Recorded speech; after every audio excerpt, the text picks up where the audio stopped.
Hey, I'm Morgan and we're in the Jackrabbit Hollow.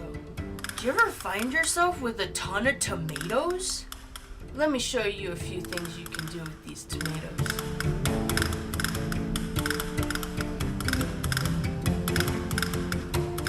Alright, so you're going to want to rinse your tomatoes and get them nice and clean. We're going to can them. I'm going to can some whole. I'm going to make sauce. I'm going to make salsa. And it's all the same process. Really easy process. Make sure your tomatoes are fresh, and if you have any bad pieces, to cut them off and feed them to the chickens. And I think I'll also sun dry or dehydrate a few. For that, I just want to slice them into thin slices. I have an array of jars that are reused, recycled. You just want to make sure that they still can seal and that they don't have any cracks, and make sure that you rinse them in hot soapy water before you process them.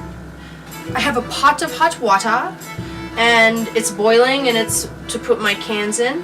It's ready to go.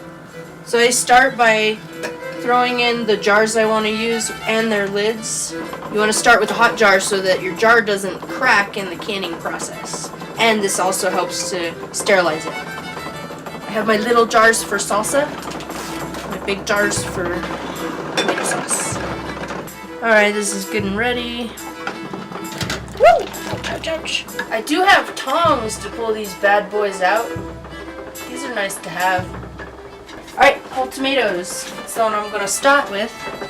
Take your whole tomatoes, raw, and drop them in the jar.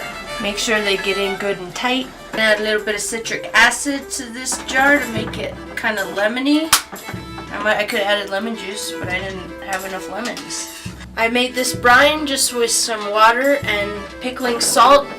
I use pickling salt or natural sea salt that doesn't have any additives or anti-caking additives, because that's what will make it cloudy, and it's ugly. I don't want to do that. It doesn't hurt it, it just doesn't look nice.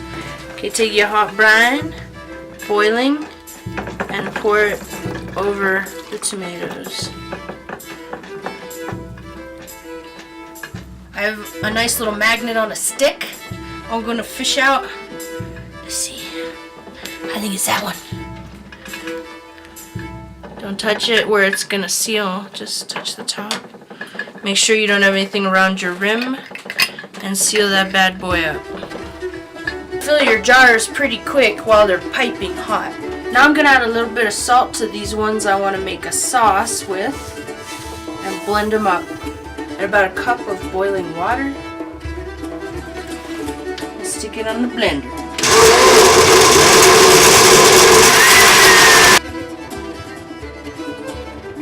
Pour it in one of your piping hot jars.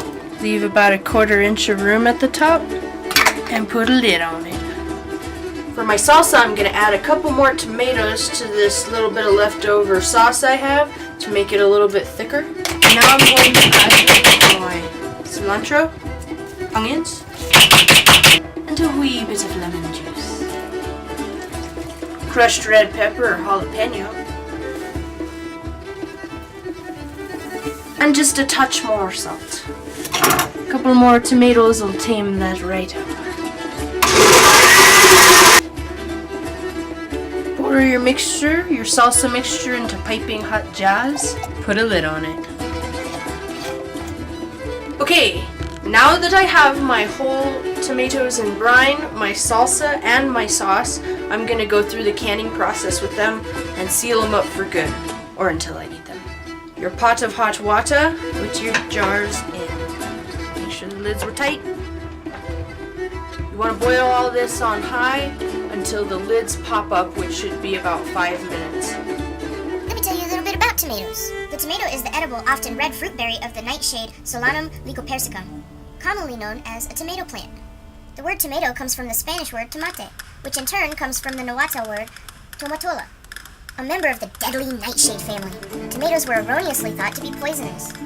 Over the years, tomatoes gradually migrated their way through Mesoamerica, then Spain, into Italy, then through Britain, to the Middle East and North Africa, and finally to North America. The tomato is now grown worldwide for its edible fruits, with thousands of cultivars having been selected with varying fruit types. Tomatoes are one of the most common garden fruits in the United States and, along with the zucchini, have a reputation for outproducing the needs of the grower.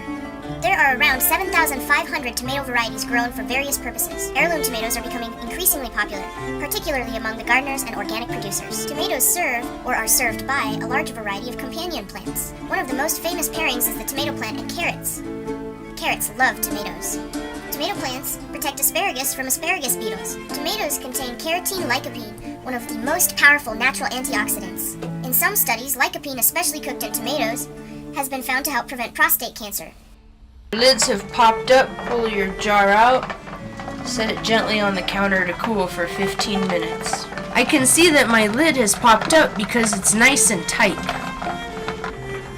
The larger the jar, the longer it's going to take for that lid to pop up. Safety first. And I think I'll just dehydrate the rest. The heaviest tomato ever, weighing 7 pounds 12 ounces, was of the cultivar Delicious, grown by Gordon Graham of Edmond, Oklahoma in 1986.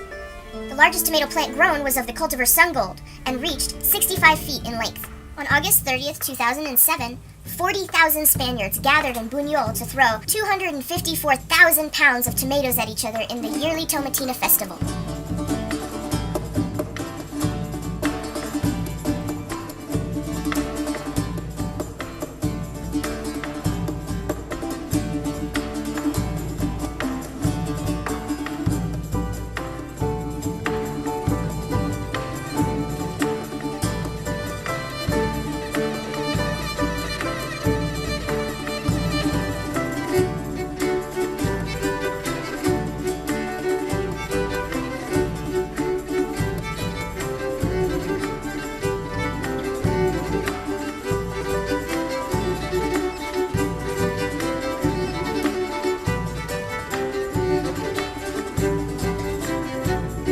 Tomatoes have been a family staple throughout our history.